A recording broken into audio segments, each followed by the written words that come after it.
We all love having that wet glossy finish on our car, but there is so much information out there on all the different types of polishes and compounds, and it goes without saying, but many of you probably just go, nah, forget about it, we just use a bottle of good old-fashioned super resin polish. Now, if that does sound like you, I'm actually going to show you how to achieve that wet glossy finish without using one of these. So what's the secret to having a glossy finish without using a polisher? Well, it comes in the form of two different products. We have a glaze and we have a liquid wax. Now let's start off with the glaze, because this product, the job of this is to hide those imperfections, those blemishes, and it lays the foundation for your wax. So with this glaze, ideally we need to be working on 1 to 2 panels at a time, nothing more, because you shouldn't be leaving it on any longer than 8 minutes. We're then going to work our way around the entire vehicle and then leave it for a good 1 hour to cure, but hopefully by the time you've made it around the vehicle, you should be pretty much well into that 1 hour. We're then going to move on to this liquid wax. Now this is slightly different to your typical paste wax. The good thing about this is it's a lot easier to apply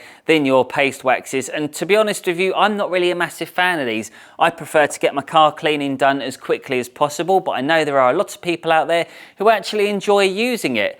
Now the good thing about any wax you're going to use is it's actually going to give you the best possible gloss that you can pretty much get from any product that isn't a ceramic coating. Before we get to the point of giving your car that deep glossy finish, it's important you make sure it's had a decent wash. And if this is your first time to the channel, then don't worry, because I have made many videos all about the entire wash process, and I'll list them all in the description below. Once I dried the bodywork with my new towels, I then went on to get rid of any road tar. And if you're ever applying any form of wax or polish to the vehicle, then getting rid of those spots is essential. Situation update, I've given the car a decent wash. There is no way that I'm going to say this is by any means perfect. In fact, the only form of decontamination I've really carried out on this is when I've just applied some tar remover on the lower third of the vehicle. Now, from a distance, you're going to look at this and say, wow, this car looks amazing already, but let's look really close at some of the blemishes, scratches, swirls. I mean, just look at this. It is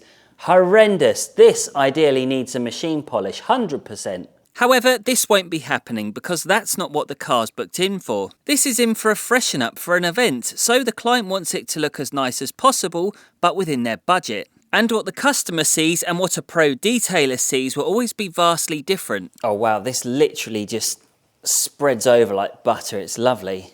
So this is a typical scenario you are going to encounter many times. Yep, you're always going to get drips. Now I have got a car dryer, we're not going to be using it. As I said, we need to be in the eyes of the beginner. So in fact, we're actually going to keep this water on here and we're just going to carry on working around it. We're just going to forget that for a moment, because this is what many of you will probably be doing on a Sunday afternoon. So let's just see how this is going to turn out.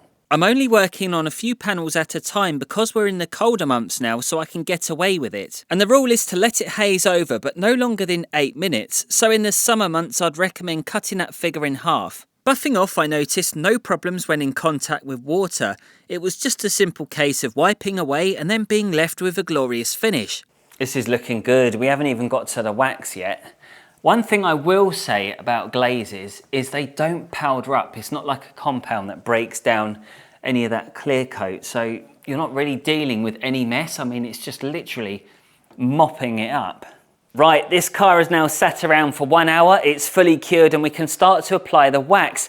If you've got the patience to do that and you've got the right weather, you'll be lucky doing it outside. I think this is the only real drawback where this whole method may come into play, because it's drizzling outside, so there's no way that I could potentially do this. And if you've only covered it in the glaze and you still want to wax it, then it is going to raise some more issues later on. The thing is with this, you've literally got to get it off in about a minute. So we're going to put 4 to 5 pea-sized blobs on this applicator pad, work it into the paintwork, and then pretty much immediately we're going to be taking it off. Application wise, this wasn't difficult. It spreaded over the panels evenly compared to a paste wax, and it felt a lot faster to cover.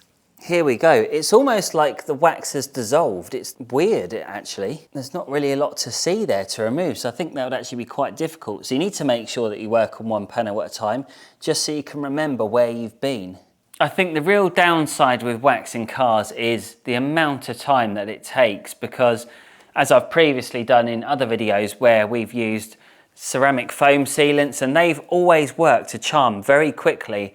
I mean, this is giving you a completely different level of clarity with the paintwork. I mean, if you're not going to be compounding a vehicle, you're not going to be using any polishes, you're literally going to be relying on a couple of products that are going to enhance the gloss and give you that nice reflective finish, then I think this actually does the job pretty well. Now I have my own take on wax because as a business we have to complete the car in the fastest time to get the maximum amount of money. So waxing does slow the process, but when I clean my own car now and then, not every time, but when the weather is nice, I just choose to do it at my own pace. And dare I say it, to me, it feels like a form of therapy. I know it was probably too soon as the wax hadn't fully cured, but I wanted to spray some water on the bonnet to get some of those beading shots for the camera. So I have a little table here showing some of the key differences between water beading and sheeting, because it is a topic that does appear frequently on those Facebook groups. Now that we've finished this car, there's two ways that we can look at this entire situation. Option number one, you can objectively try and find all the scratches and imperfections. And in fact, if I said to you, go and find them, you'll be focused on nothing else. Or option number two, you can look at it, you can enjoy it, and you can accept it for what it really is. A nice, wet looking, glossy car. So within this video, we cut out the entire washing process just because we wanted to get to the point. However, if you wanted to watch a whole video that breaks down the step-by-step guide on how you go about doing that, then you can go and watch this video right here.